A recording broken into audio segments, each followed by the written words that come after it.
videos on creating PowerPoints in Office 2008.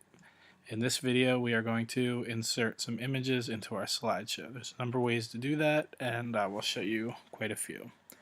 The first thing we're going to do is insert an image using the Insert menu within PowerPoint.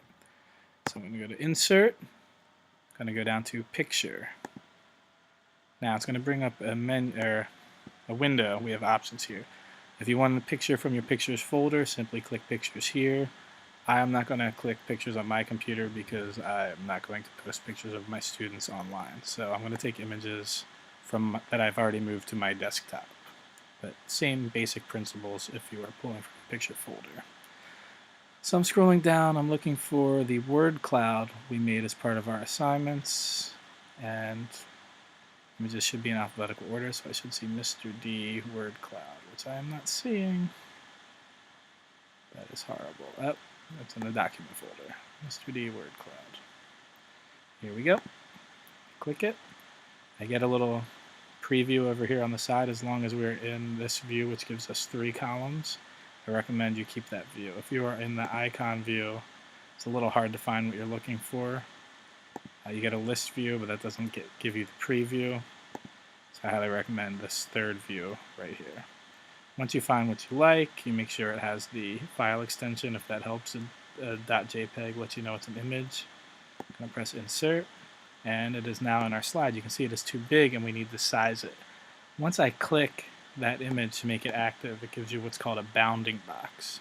Simply choose a corner. You can see that my cursor becomes a diagonal arrow. Pressing Shift and dragging will allow it to resize in proportion, meaning it gets smaller horizontally as it gets smaller vertically, or larger horizontally as it gets larger vertically. Once I have it where I like, let go of the mouse, then let go of Shift, and if you do it in that order, it will not distort. If I choose to size it without pressing Shift, I can distort my image, which I do not want. So here's a word cloud inserted in my slideshow.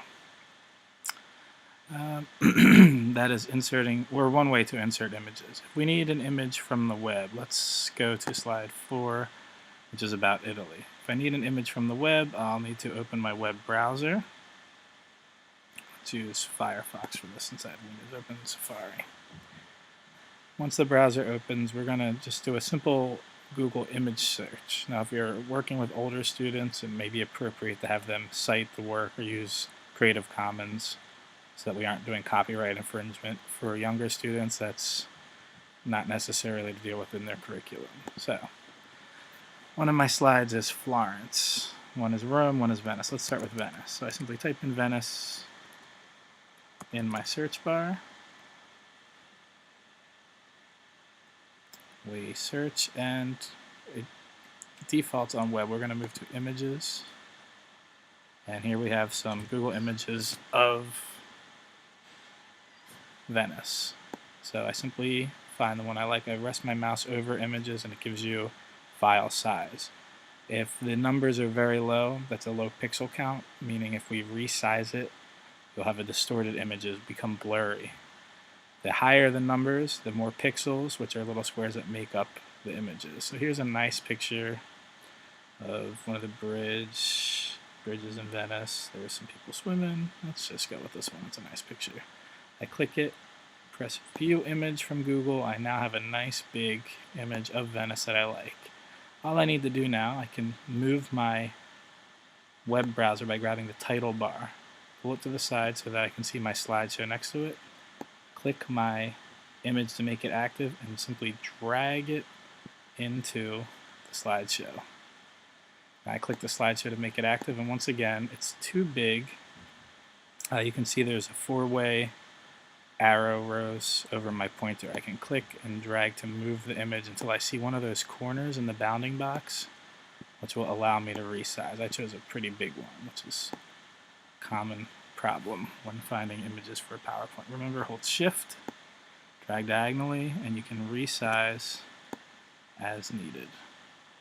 So I'm simply making it smaller, bringing my pointer into the center of the picture, or a point in the picture that I can move the image. Grab a corner, press Shift, and size again.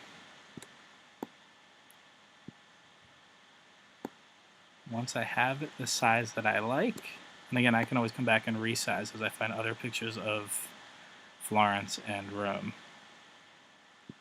And now I have a picture of Venice for my slideshow, which I can later then add an animation to. So that's two ways to insert images, one locally from your own computer, one from pulling online. Come to the next video when you're ready and see how we can add transitions and animations. Thank you.